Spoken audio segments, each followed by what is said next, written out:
O penúltimo tema nós falamos sobre o juízo final, quem iria ser julgado, como iria, o que iria ser julgado.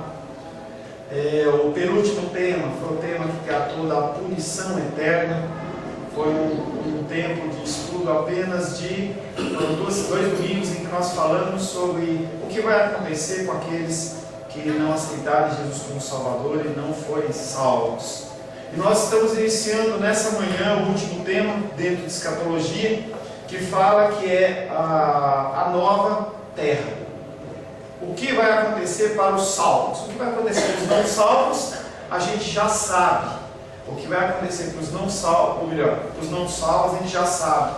O que vai acontecer para os salvos, nós vamos tratar a partir de hoje. Aonde nós vamos?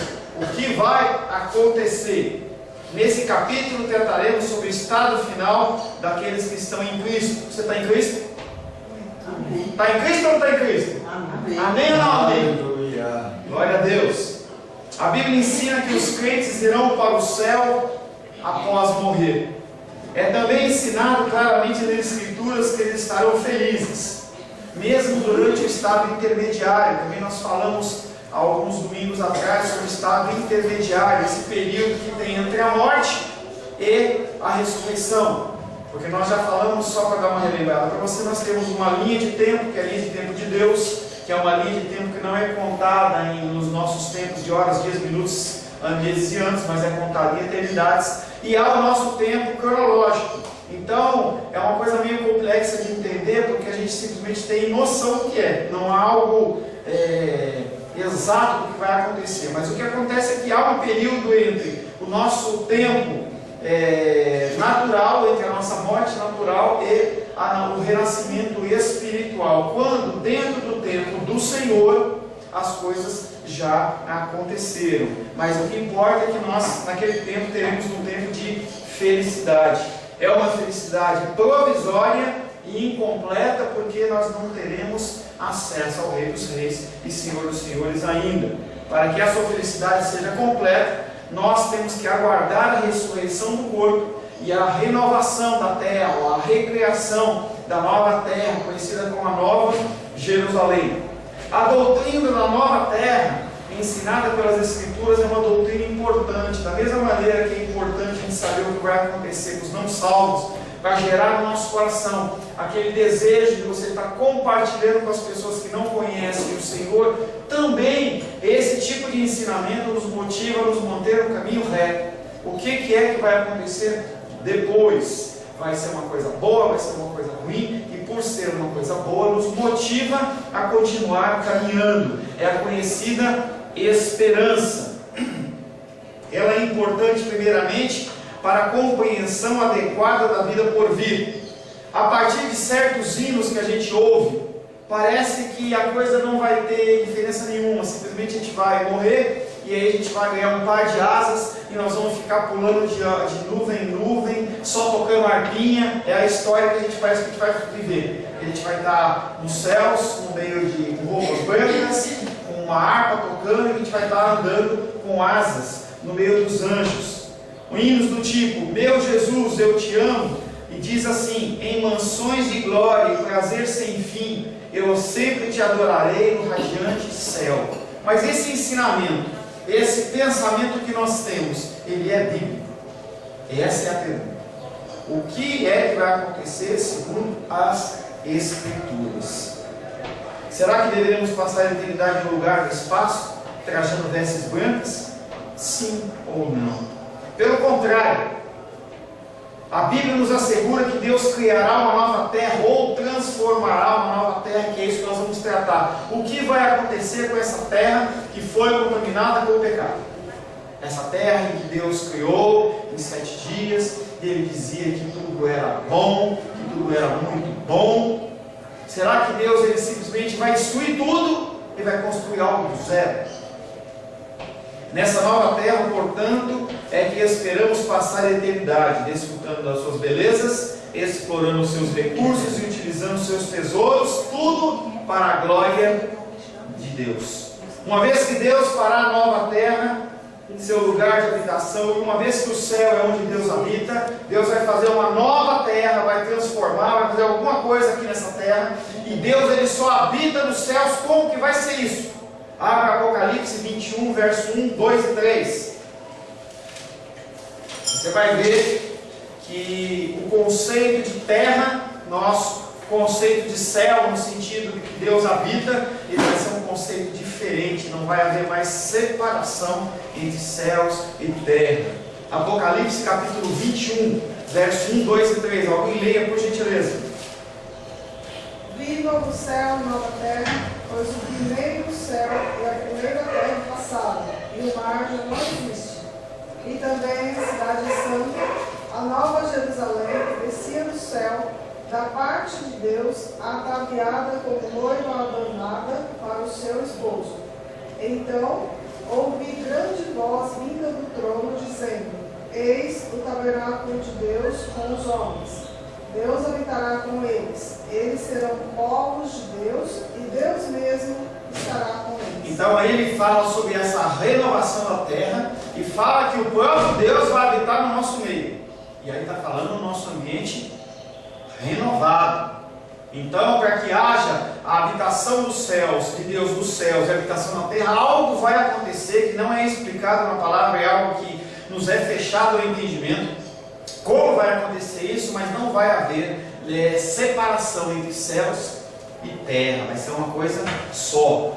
A doutrina da nova terra é importante para uma compreensão adequada da plenitude das dimensões do programa redentor de Deus. Nós vamos entender que Deus ele tem um programa redentivo de restauração e que ele vai se cumprir nessa nova terra e no novo céu. No princípio, quando nós lemos em Gênesis, Deus criou os céus e a terra. Por causa da queda do homem no pecado, ela foi pronunciada uma maldição contra a criação. Tudo que ficou na terra devido ao pecado é considerado maldito. É considerado maldito pelo próprio Deus. Deus então envia o seu Filho a esse mundo com o propósito de restaurar, de renovar. E aí a gente acha que a vida do Senhor Jesus é apenas no intuito de restaurar a minha vida e a sua vida. E isso você tem que estar enganado, porque é isso, mas é muito mais que isso. Deus ele criou um céu, criou uma terra, disse que era bom e ele tinha que restaurar aquilo que ele fez. Jesus Cristo ele também veio para restaurar, para renovar a partir do advento, do nascimento, vida, morte e ressurreição de Cristo. Não só nós somos restaurados, mas também toda a criação ela é restaurada. Nós vamos ver textos bíblicos que comprovam isso.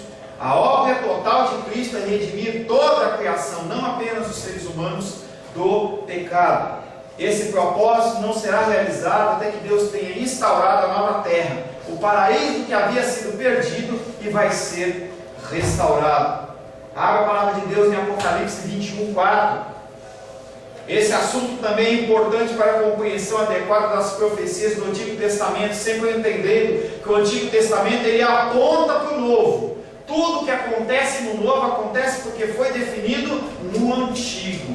Não acontece por acontecer. A palavra de Deus diz que nada que acontece não passa primeiro pelos seus profetas. Os profetas têm que declarar as coisas. Porque as pessoas não acham que a coisa aconteceu sem querer. Aconteceu ali porque aconteceu. Não foi nada por acaso, foi tudo programado. Já vimos anteriormente várias profecias que falavam do futuro glorioso. Esse futuro diz que não haverá mais choro sobre a terra, nessa nova terra. Apocalipse 21, 4, pode ler por gentileza? Ele enxugará dos seus olhos toda lágrima. Não haverá mais morte, nem tristeza, nem choro, nem dor, pois a antiga ordem já passou. Uma característica do novo céus e nova terra: não vai mais haver sofrimento, não vai haver mais tristeza, não vai mais haver choro, nem de mágoa, nem de enfermidade, nem de nenhuma sorte. Tristeza nenhuma haverá naquele lugar, segundo o texto de Apocalipse 21, 4.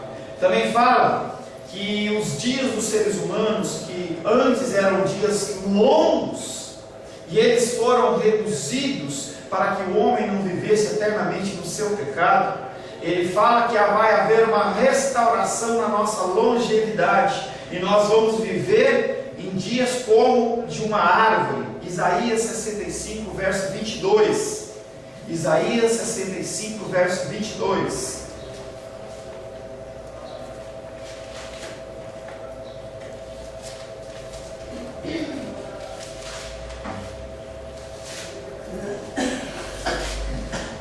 Aí.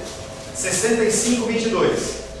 Não edificarão para que outros habitem, não plantarão para que outros comam, porque a longevidade do meu povo será como a da árvore, e os meus eleitos desfrutarão de todas as obras das suas próprias mãos. E aí está falando da longevidade do povo de Deus, em especial esse pedacinho.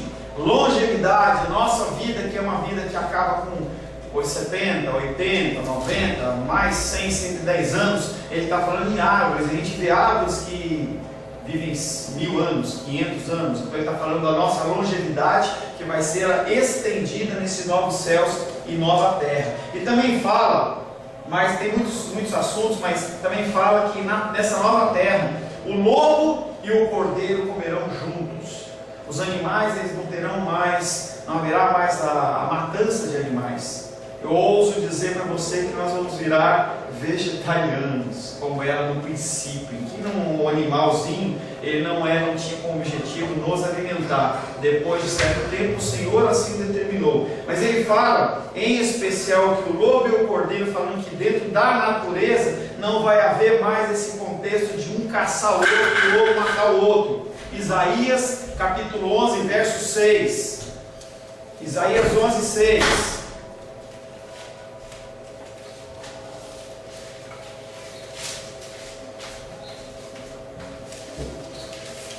O lobo habitará com o cordeiro, e o leopardo se deitará junto ao cabrito. O bezerro e o leão novo e o animal cevado andarão juntos, e um pequenino os guiará.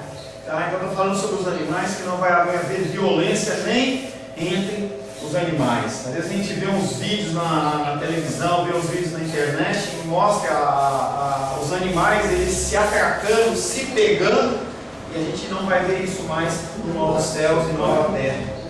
Também fala que ninguém ferirá ou destruirá algo em todo o santo monte de Deus, pois a terra estará cheia do conhecimento do Senhor, como as águas cobrem o mar. A gente vai ter um entendimento, o entendimento que Deus tem. As coisas, todas as nossas dúvidas, a gente brinca, né? Brinca algumas vezes, fala assim, você vai perguntar para Deus lá essa dúvida e tal. Não, nessa época, quando a gente estiver habitando lá, a gente vai ter o conhecimento de Deus. Então as coisas vão ser, a nossa mente ela vai ser aberta. Hoje se diz que a mente do ser humano, ela tem a utilização dela, quando muito, 5%. Uma pessoa que tem 5, 6% de utilização da sua mente, do seu intelecto, ela é superdotada, como é Einstein, Isaac Newton e esses caras que são, a gente olha e fala assim, naquele tempo as pessoas elas terão 100% da capacidade. É a capacidade, por exemplo, que Adão tinha, de nominar todos os animais, todos os insetos da face da terra, e ele sabia chamar todos pelo nome. A mente de Adão era uma mente privilegiada. O que a Bíblia ensina acerca da nova terra? Nós já falamos alguns aspectos, vamos continuar falando. Desde o capítulo de abertura do livro de Gênesis, aprendemos que Deus prometeu ao homem nada menos do que a própria terra como sua herança e habitação adequada. O Senhor prometeu que a dessa terra seria a terra que a gente iria habitar. Gênesis capítulo 1, verso 28. Entenda que a palavra de Deus ela não volta atrás, ela não é transformada, ela não é adequada. O que ela é. Gênesis capítulo 1, verso 28. E Deus os abençoou e lhes disse, sejam fecundos, multiplicai-vos, enchei a terra e sujeitai-a, dominai sobre os peixes do mar, sobre as aves dos céus e sobre todo animal que rasteja pela terra. O Senhor está mandando a gente trabalhar na terra, não num lugar diferente, não algo que vai ser destruído, algo que vai ser novamente, vai ser feito de uma maneira diferente. Deus ele criou um ambiente. Quando você vai ler no livro de Gênesis, os primeiros capítulos, os primeiros versículos, tudo que acontece ali é para que haja a ambientalização do homem. Não é qualquer planeta no mundo, no universo que tem água, que tem vida, que tem... Não, é esse planeta que foi preparado. O Senhor, ele passa todo o começo de Gênesis preparando a criação para o homem ser inserido. Não tem terra, aí cria terra. Não tem luzeiro, cria luzeiro. Não tem água, cria água. Todo o ambiente é criado exatamente para seres que são criados à imagem e semelhança do Senhor poderem habitar nessa terra. A partir desse jardim, o jardim de Éden, com o seu centro, o homem deveria governar e dominar sobre a terra. Era o nosso mandato, era a nossa obrigação. O próximo trabalho que nós vamos fazer depois de escatologia, exatamente estudar esses mandatos da criação. Vão ser temas bem interessantes para você entender a sua função dentro do campo espiritual, cultural, social, porque você tem obrigações sim para cumprir. E há mandamentos na Bíblia para você fazer isso. Por exemplo, esse que nós lemos, ele fala que nós temos que encher a terra, dominar, mas nós não podemos fazer de qualquer maneira. Você tem que cuidar da natureza, você tem que cuidar daquilo que o Senhor criou. Não é você valorizar mais um bichinho do que uma criança, não é isso que eu estou falando. Mas a gente tem que agir com zelo, a gente tem que não desperdiçar água. Isso é um mandato cultural em que a gente está cuidando aquilo que foi dado pelo Senhor. E aí quando a gente pensa no meio natural, quando você dá um presente para uma pessoa e a pessoa simplesmente joga aquele brinquedo, aquele presente para fora, você vê aquilo e seu coração se entristece. Você espera que aquilo que foi entregue com amor seja cuidado com amor. A mesma coisa é com o Senhor, e nós vamos tratar depois de escatologia. Mas o homem, ele caiu no pecado, isso é fato. O homem vivia muito bem e ele caiu no pecado. Foi expulso do jardim do Éden. Teve a sua vida reduzida. E foi-lhe dito que agora, por causa do pecado, ele teria de morrer. A morte a partir do pecado foi uma morte espiritual e também uma morte física. Quando o homem pecou, o seu domínio sobre a terra não foi removido. Nós continuamos tendo obrigações em relação a essa terra. Mas a terra sobre a qual ele governava passou a estar sob maldição. Gênesis capítulo 3, verso 17. A partir do pecado, o Senhor determina que a terra, ela é, a partir de então, uma terra maldita. Gênesis capítulo 3, verso 17. E Adão disse: visto que atendeste a glória de uma mulher, e comeste da árvore que eu ordenei, ordenada, não conhece, maldita a terra por tua causa. Em fadigas obterás dela o sustento durante as dias de tua vida. Então, o que antes não havia, que era a necessidade do homem trabalhar, foi inserido a morte e foi inserido o trabalho.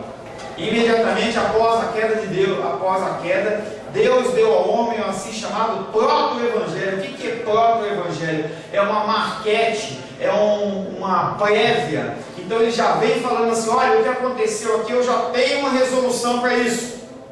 Não vai ficar desse jeito, não vai ficar correndo. A gente, quando se depara com um problema, o problema ele vai passando, até que a gente toma uma decisão. Não, Deus, ele é onisciente, onipotente, ele já tem tudo sob o seu controle. E aí ele apresenta para o homem o que já está definido. Gênesis capítulo 3, verso 15. Gênesis 3, 15. Adão, você pecou? Pecou. A tua mulher pecou? Pecou. A terra é maldita? É maldita. Mas isso não vai ficar assim. Gênesis 3, 15. Porém, inimizade entre você e a mulher, entre a sua descendência e o descendente dela. Este lhe ferirá a cabeça e você lhe ferirá o calcanhar. E aí ele está falando para a serpente. Ele olha para a serpente e fala: porém, inimizade entre ti e a mulher, entre a tua descendência e o seu descendente. O descendente da mulher ferirá a cabeça e tu lhe ferirás o calcanhar. Ele já está sinalizando a vinda de Jesus Cristo como Redentor, como Salvador, como aquele que a serpente vai picar o calcanhar, que foi o que aconteceu na morte de Jesus na cruz, mas ele vai esmagar a cabeça de Satanás. E aí, o pastor Ayrton estava fazendo um estudo que fala sobre a morte da serpente com você pisando a cabeça dela. Quando você pisa a cabeça de uma serpente, a morte dela não é imediata. A morte dela é uma morte que demora 3 dias ainda. Ela está com a cabeça esmagada e ela geme de dores, que é a mesma coisa que vai acontecer com Satanás. Ele passa todo um sofrimento por tudo aquilo que ele gerou. Porém, inimizade entre ti e a mulher, entre a tua descendência e o seu descendente. E este, Jesus, te ferirá a cabeça e tu lhe ferirás o calcanhar. As palavras são dirigidas à serpente, que em Apocalipse era identificada como Satanás. Apocalipse capítulo 20, verso 2. Você vai derramar esse copo de água aí atrás. Apocalipse 20, verso 2. Pastor, Fale, querido. eu tenho experiência nisso. Eu era criança, morava perto do ribeiro e minha mãe estava lavando roupa no tanque e apareceu uma serpente enorme debaixo, bem pertinho dela. E ela não conhecia o Evangelho nem nada. Ela disse, em nome de São Bento, eu te repreendo em nome de Jesus. E deu um nó assim na saia e ela ficou com aqueles olhos grandes para cima dela e ela chamou a gente para ver. Entendeu? E é meio, essa aí, depois que eu passei a ser crente, aí foi que eu reconheci realmente Deus. Ainda bem que ela falou o nome de Jesus depois, né? Que eu não sei se o São Bento ia segurar essa serpente. Em nome de São Bento, porque disse que São Bento Não era o conhecimento dela. E aí Deus ele derrama a graça dele a partir do conhecimento da pessoa. Com aqueles olhos grandes. Apocalipse capítulo 20, verso 2. Ele segurou o dragão, a antiga serpente, que o diabo, Satanás, o repreendeu por 1000 anos. Então está falando aí sobre a serpente, que em Gênesis ela era serpente, e depois ela vira o dragão. Por que ela era serpente e depois virou o dragão?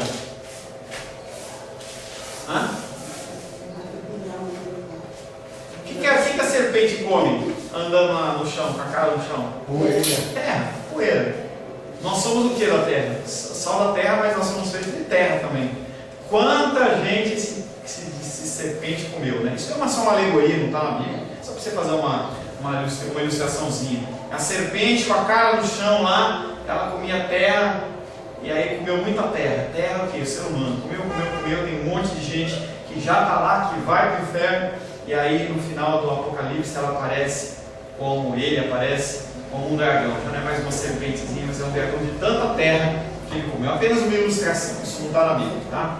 A terra, ela fora amaldiçoada por causa do pecado do homem, e essa maldição e todos os outros resultados do pecado que a maldição envolvia iriam ser removidos. A partir do pecado, uma série de coisas foram desencadeadas. Nós falamos de alguns. A morte. Os animais, eles começaram a se comer, digamos assim. Então todo esse pecado nosso, ele vem influenciando toda a criação, inclusive poluição, falta de água. Você vê essas mudanças climáticas malucas, aquecimento global, tudo isso vem decorrente do pecado. Porque o homem, ele não utiliza o meio ambiente de uma maneira saudável, de uma maneira bíblica. Por exemplo, Israel, ele tem o conceito de que ele trabalha 6 meses, 6 anos, no 7º ano ele deixa a terra descansar. Aqui na nossa terra o que a gente faz? Você muda a cultura, toca fogo na terra, faz aquelas queimadas, porque você quer simplesmente que o negócio produza mais. O franguinho, a galinha, ela foi feita para ter uma gestação, será de quanto tempo? 6 meses. Tem um tempo de 6 meses do nascimento até o abate. Aí hoje o que eles fazem? O hormônio, liga a luz, e aquele frango fica tal, em 2 meses, 1 mês, 3 meses, aquele frango já está pronto para comer. Alguma influência tem. Aquelas transgênicas, todas aquelas agriculturas transgênicas, tudo isso, alguma coisa o ser humano fez de mudança ali, fora do plano do Senhor e tem alguma influência. A gente não tem como saber, porque a pessoa cria coisa, e isso é uma coisa que talvez venha dar problema depois de 50 anos, 60 anos. Até a pessoa passar para estudar, já passou uma geração, talvez 2 gerações com problemas. Hoje a gente vê, por exemplo, meninas que não tinham seios ainda, só tinham lá para 17, 18 anos. Você vê meninas com 10 anos, 11 anos já com seio. Por quê? São os hormônios dos frangos que a criança come. Então tudo isso vem influência nas pessoas e na saúde das pessoas. E nós que afetamos todo o nosso meio ambiente em relação a isso. Segundo a promessa de Gênesis 3,15, de Jesus Cristo vir esmagar a cabeça de Satanás, Deus tinha anunciado que ele, apesar do pecado, ele inclina o seu ouvido, inclina a sua face para o homem. Ele olha e fala assim: eu vou dar uma chance para ele. A vida de Jesus é uma chance para o homem, uma chance que não são todos que aceitam, não são todos que recebem. Na questão da herança da terra, o povo de Deus na era do Antigo Testamento era receito aos israelitas. E nós estamos estudando Josué e fala muito sobre isso. Quando a gente olha em povo salvo, o povo de Deus, a gente pensa em quê? Israel. E aí a gente tem amonitas, jebuseus, ferezeus e toda aquela gama de povos que adoravam outros deuses, mesmo vindo da mesma raiz que era de Adão. Mas eles adoram outros deuses. O único povo deles, de Deus, é o povo de Israel. Mas na época do Novo Testamento isso começa a mudar. A partir do Novo Testamento, o povo de Israel não é apenas Israel que é o povo salvo. Os outros povos eles começam a ser alcançados. Você olha, por exemplo, mesmo antes da morte e ressurreição de Cristo, o Evangelho sendo pregado para o eunuco. Lembra a figura de Filipe? Filipe pregando para o eunuco, que era um homem que não era cristão, não era judeu, ele morava em outra terra, e ele era eunuco, e foi pregado o Evangelho para ele. Você vê a figura de um centurião, por exemplo, em que ele vai a Jesus, e Jesus Cristo determina a cura do seu servo, em que olha para aquele centurião e fala assim: olha, eu nunca vi uma fé que nem a sua. Ele olha e fala assim: o senhor não precisa nem ir na minha casa, Jesus.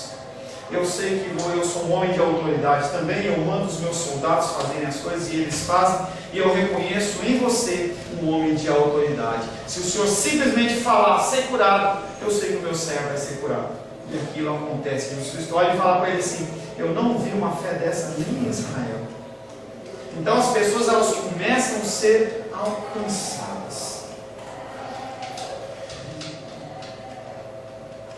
Da época do Antigo Testamento, a terra era limitada apenas a Canaã. Lembra de Josué entrando através do Mar Vermelho e toma posse daquela terra prometida? E aí no Novo Testamento a gente vê que a terra ela começa a abrir. Não é mais uma terra que é apenas do povo de Israel. Já começa a sinalizar isso já em Ezequiel. Quando o povo de Israel sai da terra prometida, vai para a Babilônia, e na Babilônia o Senhor está ali cuidando daqueles homens e cuidando daquelas mulheres. E eles ficam perdidos. Quando a aparição em Ezequiel, da figura de Deus ali, eles falam assim: como é que Deus está numa terra pagã? Não, toda a terra é do Senhor. E aí o Senhor ele começa a santificar a terra a partir da sua presença. Gênesis 17, verso 8.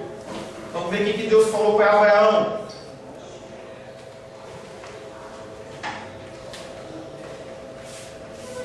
Gênesis 17, 8.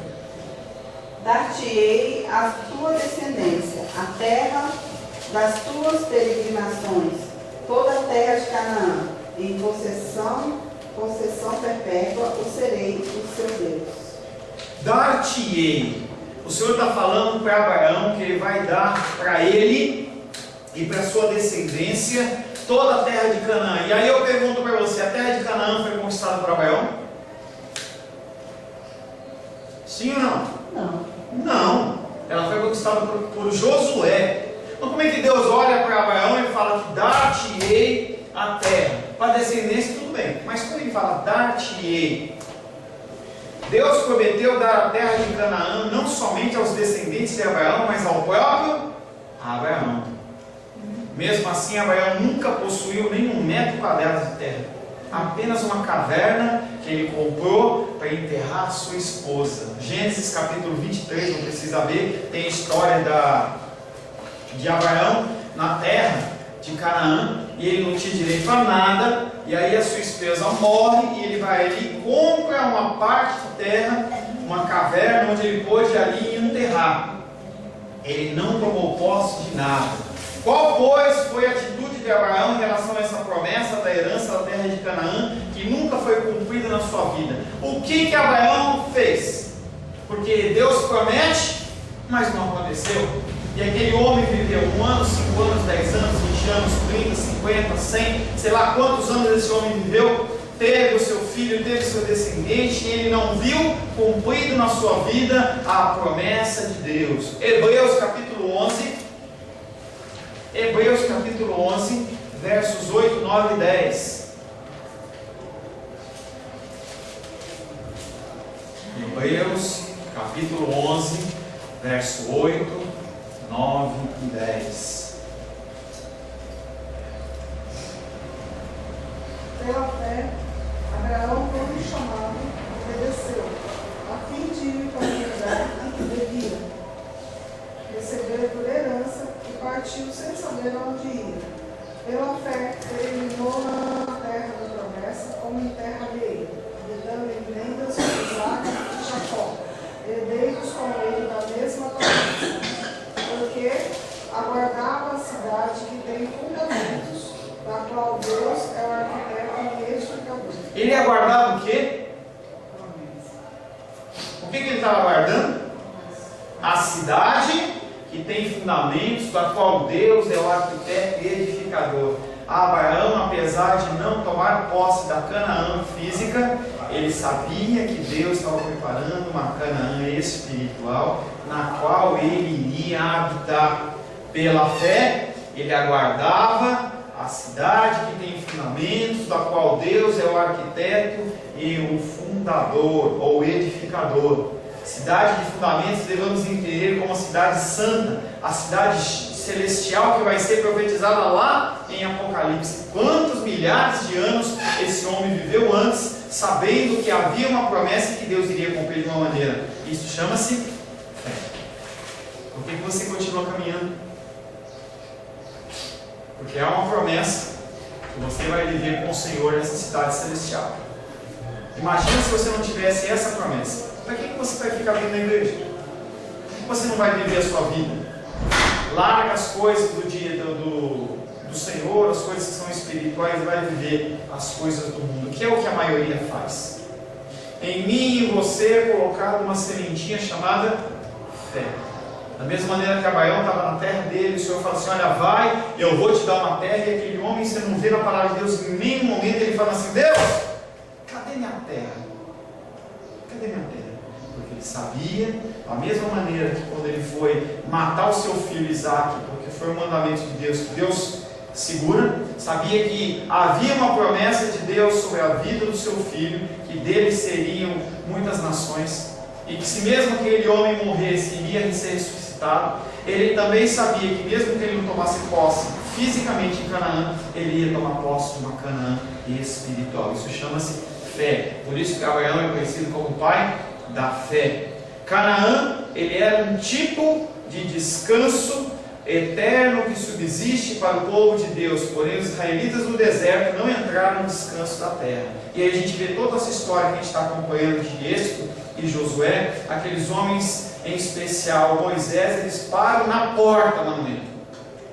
Moisés em especial porque ele reclama, ele age de uma maneira errada, ele deixa de ser manso, e o Senhor o pune com a proibição de entrada na terra. Mas toda uma geração que saiu do Egito veio murmurando no deserto, e o Senhor foi matando um a um.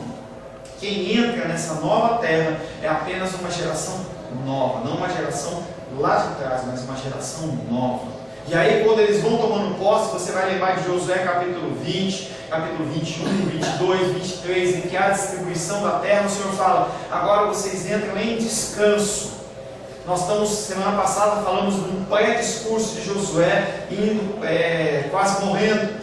Esse, no capítulo 24, que nós vamos ver hoje, se o Senhor assim o permitir, ele vem falando sobre esse discurso final de Josué, em que Josué fala assim: bom, gente, como está todo mundo na sua terra, todo mundo em paz, numa posição de descanso, eu já posso também descansar.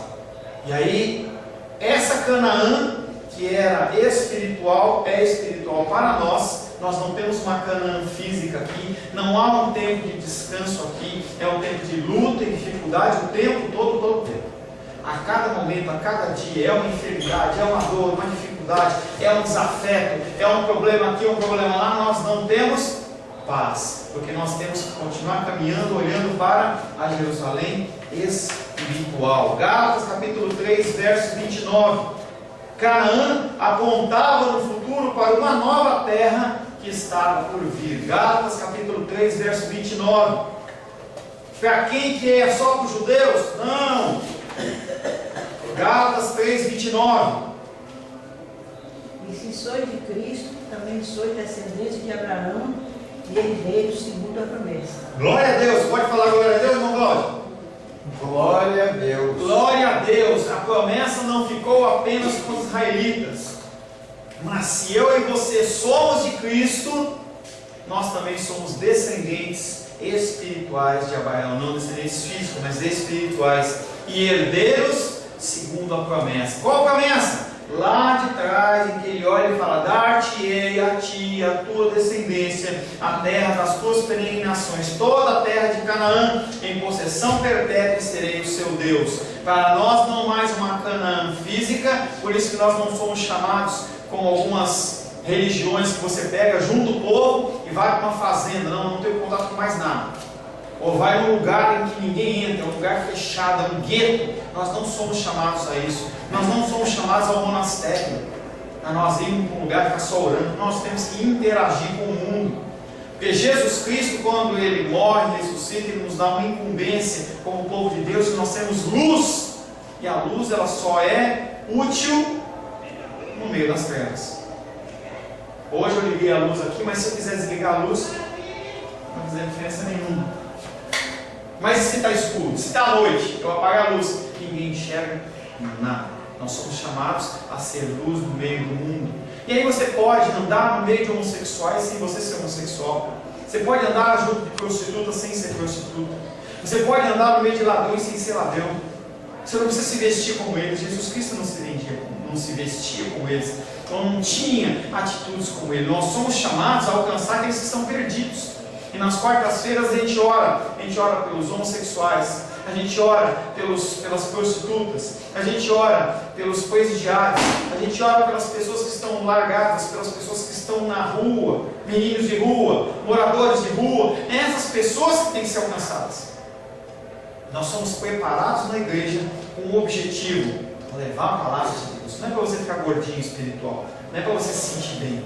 É para que você seja cada vez mais capacitado a alcançar as vidas. É por isso que nós estudamos. Se não você aceitava Jesus como Salvador, você era salvo, batizado, e estava tudo certo. Você ficava na sua casinha e não tinha problema nenhum. Nós não somos chamados a isolamento. Nós somos chamados sim a viver junto. E aí tem um ditado popular que diz que futebol, política e religião não se discute. Não se discute no sentido de você brigar, mas sim de você estar sempre expondo. E qual é o melhor jeito de você expor? A sua vida. Não é só a boca, é a sua vida. Nós somos chamados para mostrar o Evangelho também através da nossa vida. Você está andando num lugar e você vê um ambiente público e você vê um papel no chão, você pegar aquele papel e jogar no lixo, é uma atitude cristã. Você está tendo um mandato cultural com aquele lugar onde você mora. É uma coisa pequena, mas é um ato. Coisa simples. Eu não estou falando para você vender suas coisas e ir para a África, não. Eu estou falando para você, está andando na rua e você vê um negócio no chão, você pegar, ou você não jogar uma garrafa, um copo pela janela, em que as pessoas estão olhando do seu lado e falam assim: o procedimento dele é diferente. É essas coisas pequenas que a gente tem que se preocupar. Não é para falar, não é demais. A gente fica procurando grandes atos. Pode fazer grandes atos, claro. Ajudar crianças, né? A gente ajuda na creche, tudo. Mas o mais importante são os pequenos atos. Em especial as pessoas que nos cercam. Você chegar no horário. Olha que coisa. Você chegar no horário. Você trabalha, ou você tem uma reunião, e você chega no horário, chega 10 minutos antes. A pessoa vai olhar para você e fala assim: que diferente. Um rapaz que estava dando aula lá em Riacho Fundo, ele trabalha na Embaixada do Canadá.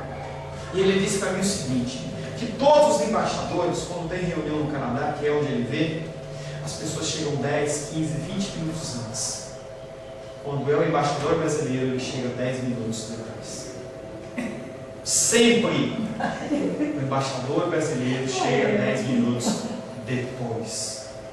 E isso chama-se testemunho cristão. Você está olhando para a pessoa e falando o seguinte, abre aspas, é a lição: eu sou mais importante do que você e você tem que me esperar. É isso que eu estou falando às pessoas. E aí eu não estou falando só em relação a culto, eu estou falando em relação a consulta no médico, eu estou falando a fazer apontamentos diversos que você tenha. Nós temos que chegar antes, nós temos que dar exemplo. Você vê que eu não estou falando de cristianismo no sentido de você tem que vender suas posses, você tem que dar R$1.000 por... Não estou falando disso. Estou falando de coisas simples. Você ajudar as pessoas. Você vê uma pessoa com dificuldade, uma pessoa que está com uma dificuldade, paz do Senhor, querido. Você chegar e ajudar uma pessoa, a pessoa está com uma dificuldade, está com uma necessidade. Deus abençoe, meu querido. Você está com uma necessidade, a pessoa está com uma necessidade, você a ajuda. Para o que você está fazendo e ajuda. Você está andando de carro, numa situação de segurança, e você vê uma pessoa com uma senhora com o pneu furado, você para e dá auxílio. Não, mas eu não posso me atrasar. Misericórdia, você age de misericórdia com aquela vida. A pessoa está com uma dificuldade de descer uma escada, você ajudar, chamar um elevador. Você percebe dificuldades das pessoas no dia a dia e você tem que interagir. Nós não somos chamados a viver numa bolha. Nós não somos chamados. Eu não estou nem falando de princípios cristãos, de você honrar pai e mãe e você ser... Não, estou falando de coisas normais. A gente vai tratar bastante sobre isso a partir depois de escatologia. Vai ser bem interessante, você vai ficar bem chocado como você é mais pecador do que você pensava. Nós lemos Gálatas 3, 29 que diz: se sois de Cristo, também sois descendentes de Abraão e herdeiros segundo a promessa. Ser de Cristo não é aceitar Jesus, não é ser batizado, é ser como Cristo. Se você é de Cristo, você é como Cristo. Por isso que naquele dia o Senhor vai olhar e falar assim: não te conheço, mas eu fui na igreja cristã Semente de Vida, todo domingo eu chegava, eu trouxe um pacote de papel higiênico, eu trouxe uma caixa de leite, e o Senhor olha e fala assim: te conheço? Não te conheço? O que vai determinar se Ele conhece ou não nos conhece, a nossa vida, o nosso proceder, o nosso caminhar, o nosso falar, aquilo que a gente fala, a gente vive. É essas coisas que o Senhor vai sondar o coração e falar assim: sim, entra. Não entra. E eu e as crianças, ontem nós vimos um filme chamado Peregrino, de um escritor chamado John Bunyan, que ele foi perseguido por ser cristão, e na prisão ele escreveu esse livro, né, Arthur? O Arthur estava com a gente, ele assistiu. Andou, pulou, tal, mas ele assistiu. Tá? 1h45, tadinho, né? 1h45, criança assistindo um filme. Mas aí mostra toda a trajetória do cristão, passando por todas as lutas, dificuldades, e aí no final ele entra na cidade celestial e era só um sonho. E aí a hora que mostra ele acordando, a Ana que estava com a gente, a sobrinha da Ana, você não acredita! 1h45 era só um sonho. Mas aí olha na cabeceira dele, está lá o certificado, que era uma coisa que ele recebeu no caminho, que simbolizava o cristianismo dele. Tá lá, ele olhou para o lado assim, estava lá o certificado. E aí um rapaz que teve uma vida desregrada, ele viveu segundo a sua vontade, segundo o seu querer. Quando ele tentou entrar na cidade celestial, batia na porta: quem é você? Ah, eu sou fulano. Eu dei o dízimo, eu ajudei, eu ia na igreja, eu era uma pessoa, não roubava, não matava. Cadê o seu certificado? Ou seja, cadê a declaração que você realmente é um novo convertido, que você se rendeu ao cristianismo? Sabe como é que é? Não tenho não. Não tem? Aí abriu um buracão lá e puf, no inferno. Uma pessoa que é religiosa e é cristã segundo os parâmetros do mundo. Nós não estamos na igreja, nós não somos cristãos para vivermos segundo os padrões do mundo, segundo os padrões de Deus. Esses sois de Cristo, também sois descendentes de Abraão. E se não são de Cristo, não são descendentes de Abraão e não são herdeiros segundo a promessa. O teu destino vai ser inferno. A boa notícia para você que está aqui, a boa notícia para você que me ouve é: se você está assistindo, quer dizer que você está vivo. Quer dizer que dá tempo de você se corrigir, se arrepender e se consertar. Feche seus olhos. Senhor, em nome de Jesus, iniciamos o nosso trabalho dentro de escatologia, Pai querido, falando sobre a cidade celestial, sobre a nova Jerusalém, e aqueles, Pai querido, que realmente adentrarão a essa cidade celestial. Nós nos encontramos em falta, em pecado, em erro, em falhas, e nós precisamos do Senhor, Pai. Nesse breve tempo que nós estivemos aqui, Pai, algumas coisas já nos foram, Pai querido, reveladas e mostradas. E nós pedimos que o Teu Espírito Santo nos convença mais e mais em relação ao pecado, à justiça e ao juízo. Em nome de Jesus. Amém. A paz seja convosco. Meu nome é Paulo César. Eu sou pastor da Igreja Cristã Semente de Vida, aqui em Brasília, Distrito Federal. Me alegro que a palavra tenha te alcançado. A palavra faz isso. Ela alcança as pessoas aonde quer que elas estejam. E você foi agraciado com esta palavra. Não que eu tenha nada especial a te dizer. A palavra ela é suficiente e ela usa quem ela quer. E eu me alegro por ter sido um canal para poder te abençoar. Mas eu quero te dizer que não basta você ser um ouvinte. Não basta ser uma pessoa que se alegra quando você ouve a palavra de Deus. A vida ela é feita de decisões. Se você está ouvindo essa palavra hoje, eu creio que o Espírito Santo tem um propósito especial com você. Muito mais do que prosperidade, muito mais do que uma cura física, uma cura emocional ou espiritual, Ele quer te alcançar para a vida eterna.